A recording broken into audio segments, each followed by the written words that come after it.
This taste so good. Carrot ಪಾಯಸ ಮಾಡೋಣವಾ? ಮೊದಲು ನಾನು ಪಿಸ್ತಾನ ಬ್ಲೆಂಡ್ ಮಾಡ್ಕೊಳ್ತಾ ಇದ್ದೀನಿ,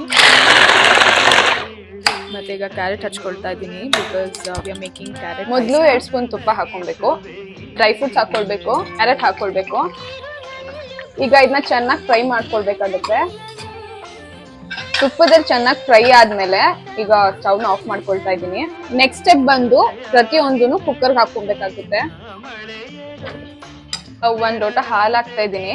ಇದೇ ಮೆಜರ್ಮೆಂಟ್ಗೆ ನಾವು ನೀರು ಹಾಕ್ಬೇಕಾಗುತ್ತೆ. ನಾನು ನೀರು ಕೂಡ ಹಾಕ್ತಾ ಇದ್ದೀನಿ.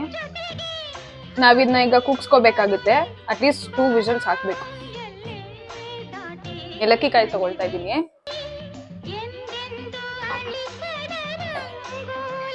ಈಗ ಏಲಕ್ಕಿ ಕಾಯಿ ಪುಡಿ ಮಾಡ್ಕೊಳ್ಬೇಕು.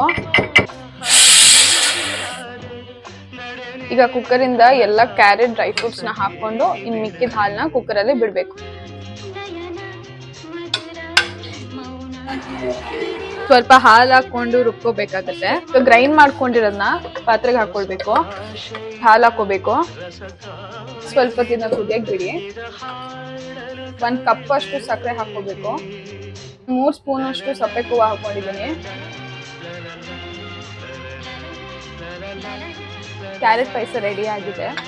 ನಿಮ್ಗೆ ಏನಾದ್ರು ಟೇಸ್ಟ್ ಇನ್ನೂ ಚೆನ್ನಾಗಿ ಸಿಗ್ಬೇಕು ಅಂದ್ರೆ ಫ್ರಿಡ್ಜ್ ಅಲ್ಲಿ ಅಟ್ಲೀಸ್ಟ್ 20 to 30 minutes ಇಟ್ಟು ಆಮೇಲೆ ತಿನ್ನಿ. That will taste even more good.